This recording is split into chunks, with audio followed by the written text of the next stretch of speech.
화재총으로 경찰관을 쏴서 숨지게 한 오패산 총격 사건 현장 검증이 오늘 오전에 진행됐습니다. 피의자 성병대 씨는 현장에서 태연하게 범행을 재현했는데요. 횡설수설은 여전했습니다. 이란 기자와 자세한 소식 나누겠습니다. 어서 오세요. 오늘 현장 검증할 때도 비정상적인 모습 계속 보여줬다면서요? 네, 지난주에 취재진을 만나서도 숨진 경찰이 사실은 독살됐다, 이런 이상한 이야기를 계속 했었는데요. 오늘도 상황은 비슷했습니다. 횡설수설을 계속했는데요. 먼저 영상부터 보시겠습니다.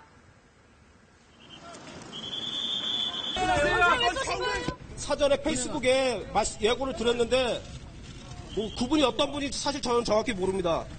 경찰 조직에서 죽인 것 봐서는 나쁜 분은 아니라고 생각합니다. 네. 독살 당했을 것이라고 주장했던 경찰에 대해서 이번에는 경찰 조직이 죽음으로 몰아간 것이다, 이런 황당한 말을 늘어놨습니다. 현장 검증이 끝난 뒤에 취재진들에게 이렇게 말을 했는데 오늘 오전 열린 현장 검증에서도 성 씨는 반성하는 기색이 전혀 없었습니다. 성 씨는 경찰 70여 명에 둘러싸여서 범행이 시작됐던 한 부동산 앞에서부터 경찰과 대치했던 오패산 일대까지 망설임 없이 어떻게 범행했는지 재연을 했는데요. 경찰은 성 씨가 자신이 진술한 대로 범행을 재현했다고 설명했습니다. 특히 오늘 현장에서는 범행 당시 성 씨가 얼마나 주택가 구석구석을 돌아다녔는지를 확인을 할 수 있었는데 일부 시민들은 이런 성 씨의 동선을 지켜보며 놀라움을 금치 못하는 표정이었습니다. 장담하다 못해 본인이 화를 내고 있네요. 그렇습니다. 지난번도 그렇고 이번 현장 검증도 언행이 온전해 보이지가 않거든요.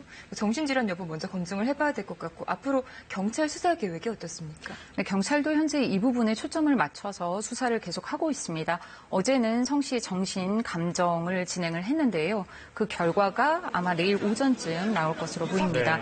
동시에 어제부터는 프로파일러라고 하죠. 범죄 심리 분석관들을 투입해서 성 씨를 면담하고 있습니다. 오늘도 프로파일러 4명을 투입해서 면담을 계속하고 있는 것으로 알려졌습니다. 성 씨가 치료를 받았던 병원 그리고 수감됐던 교도소 등으로부터 정신질환 여부 등을 확인하기 위해서 진료 기록도 받았습니다. 경찰은 그동안의 조사 내용과 프로파일러 면담 결과를 종합해서 내일 모레 28일에 검찰에 송치할 계획입니다. 다음 소식 듣겠습니다. 몸에 좋다는 기능성 소금이 있는데 일부 제품에 문제가 있다고요? 네, 건강에 좋을 줄 알고 계속 챙겨 먹었는데 알고 보니 먹으면 먹을수록 몸에 해가 되는 소금이었습니다. 위생도 엉망이었고요. 기능성이라며 넣은 것들도 아주 소량에 불과했습니다. 경찰이 적발한 한 소금 공장 내부의 모습인데요. 입구부터 소금이 아무렇게나 방치가 돼 있습니다. 통에는 녹차 소금이다, 홍삼 소금이다 적혀 있었지만 소금도 무작위로 넣었습니다.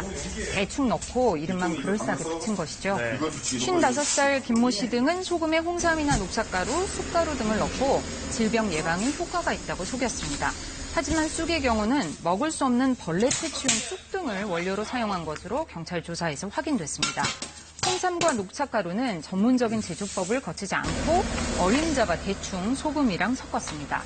제조를 이렇게 했는데 제조 일자나 품질 관리가 제대로 됐을 리가 없겠죠. 제조 일자는 허위로 썼고요. 석 달에 한 번 이상 해야 하는 자가 품질 검사도 하지 않았습니다.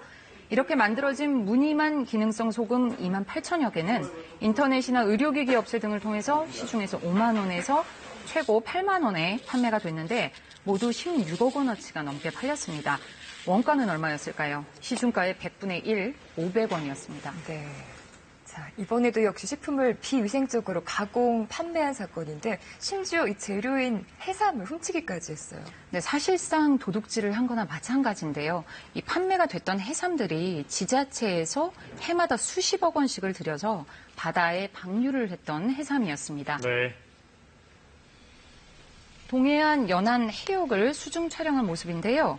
보시면 해삼을 거의 찾아보기가 힘들 정도입니다. 해삼 가공업자 박 씨와 스킨스쿠버 사업자 등이 공모를 해서 마구잡이식으로 불법 포획했기 때문입니다. 언뜻 바닷속 해삼에 무슨 주인이 있겠냐 싶지만 현행 수산자원관리법에 따르면 어업인이 아닌 사람이 잠수용 스쿠버 장비 등을 사용해서 수산자원을 포획하거나 채취하는 건 엄연한 불법입니다. 박 씨 등은 하지만 해삼이 중국에서 고가에 팔린다는 것을 알고 2014년부터 해삼 약 28톤을 땄습니다. 시가로 따지면 18억 원어치인데요. 경찰이 발표한 모습입니다. 중국에서는 근해삼을 고가 염식으로 수출하면 큰 돈을 벌 수 있다는 이점을 노려 불법 가공된 건해삼을 중국으로 밀수출하는가 한편 네, 이렇게 중국 등에 몰래 수출도 하고 또 이른바 환치기도 해서 6억여 원을 챙겼습니다. 박 씨 등은 동해안 시군이 지속적으로 방류 사업을 하고 있는데도 해삼수가 계속 줄어들자 이를 수상하게 여긴 한 어민이 해경의 수사를 의뢰하면서 덜미가 잡혔습니다. 해경은 동해안 일대에 이와 유사한 사례가 더 있는 것으로 보고 수사를 확대할 방침입니다. 자, 이란 기자 잘 들었습니다.